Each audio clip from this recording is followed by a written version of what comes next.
World War III has just released this pre-open beta patch. Lots of good changes and optimization has been made to the game, and this definitely brings us one step closer to the open beta release. This patch made various changes to the gameplay, UI, weapon balance, audio performance, and many more aspects of the game.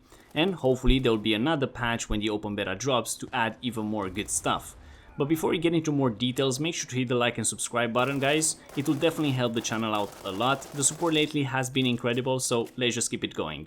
But now back to World War III. I will go over the most important things. Also, the link with the notes will be down in the description, so definitely go check it out.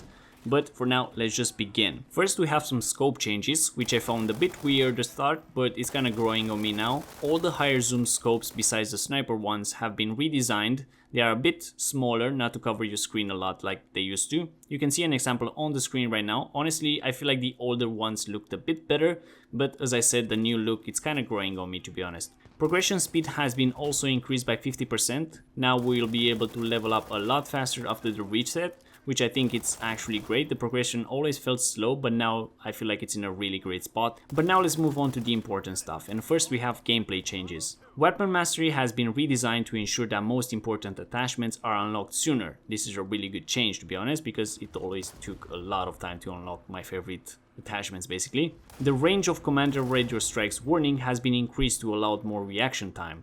This honestly, it's another really good change. I cannot tell you how many times I died because there was basically no strike warning, so thumbs up for this. The armor pack has been removed from the game. The equipment pack will now restore armor in addition to grenades and gadgets. The default attachments for the M417 marksman loadout has been changed. The AK-15 and Alpha now use proper 7.62x39mm magazines.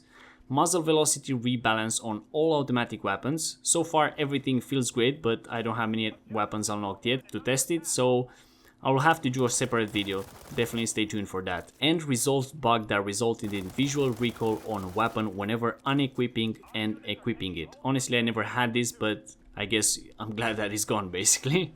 That's it about gameplay changes, so really interesting ones here. But now let's move on to the weapon balance, and here are some really interesting things. I will go over the most important. As I said, I don't want to bore you guys with every little detail, so definitely check the description for more information. There's been a slight adjustment to some of the calibers. For example, 7.62x54, 7.62x51 NATO, 9mm Parabellum and .40. The A70 shotgun maximum range has been reduced. The minimum range of the Vepr 12 shotgun has been increased to assure more efficient and consistent 2-3 hit kill range. Sadly, the DMRs have been nerfed. They were kind of OP, to be honest, but I guess it was meant to happen. Both the Scar and the M417 got their weight and recoil increased to be harder to control at range while using full automatic mode, so I guess the game will force us to use the Tampfire a bit more basically. The splash damage has been increased on the RPG.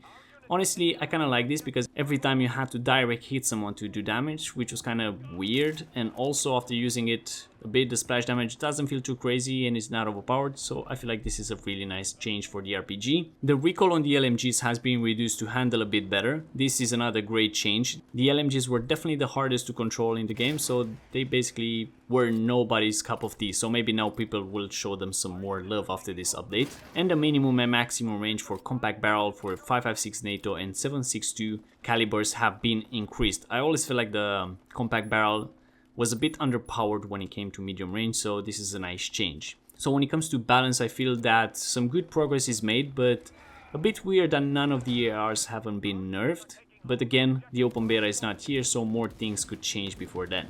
Now onto the strikes balance. Here are a lot of things, so again I'll go over what I feel is the most important. So let's begin. Improved animation on the container drop when spawning a vehicle on an objective. This actually looks a lot better, to be honest. It looked kind of weird before. Tweaks to position the APS on vehicles. Reduce explosion range on 80 RCWS missiles. Change the durability of RCWS, APS and optics for vehicles. All are now easier to damage basically. Improvements to vehicle hitboxes, this is really nice. Suspension improvements made to wheeled vehicles. Fixes to hitboxes, hit points and prices for flying drones. Lower the price should make the flying drones better investments. I always felt like the flying drones were never really used, so maybe this will be a nice change. So not a lot of nerfing for vehicles as I expected, but some important parts like the optics and APS are a bit less powerful, which will make them a bit more vulnerable basically. So hopefully this will play out really well. Alright, let's move to animations now, and I won't lie, here some of them are a lot better than they used to be. It's nice to see that the game is evolving in this category also, so let's begin. Head glitch corrected for standing and crouching poses when wielding all in-game weapons. I feel like the head glitching in this game was a bit of an issue before, but now I think they made the characters a bit taller, if I'm not mistaken, to prevent that, and honestly, I'm super okay with this. The head glitch is always annoying, and I'm glad it has been reduced basically. New vehicle drop-in animations, reworked cutscenes. I mean, we got rid of that 15 pixel thing that we had. It looks a lot better. Corrected level of details for character, helmets, chest, pants and gloves. New first look perspective animations when moving with the RPG, resulting in a smoother look. Added new first person animation including vaulting, sliding and climbing, and here I can confirm that they look a lot better, so definitely thumbs up for this one.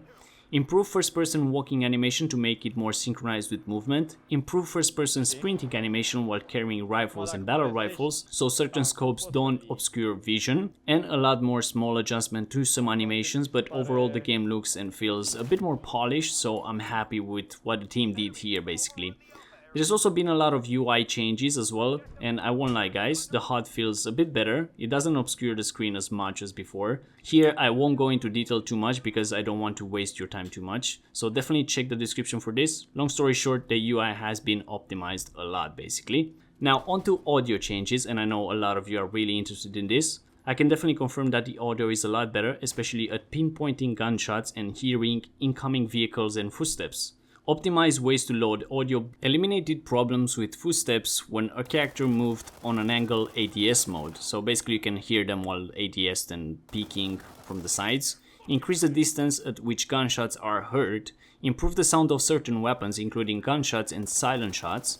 And a few more changes when it comes to indoor sounds to make the sound a bit better overall. So really nice changes here. Definitely the footsteps are a lot to take in. I mean, they're basically silent before, but now it's a lot better. I can confirm that. I feel like sometimes it's even a bit louder, but that is okay. Lastly, we have some customization changes that I feel are not as important, but overall the changes made in the last patch are great, and hopefully this will be just the start. Some weird bugs also have been encountered. Hitting a wall with a quad bike will make you go through the map, which was kind of weird, but it happened to me a few times since the patch, so I hope this will be fixed.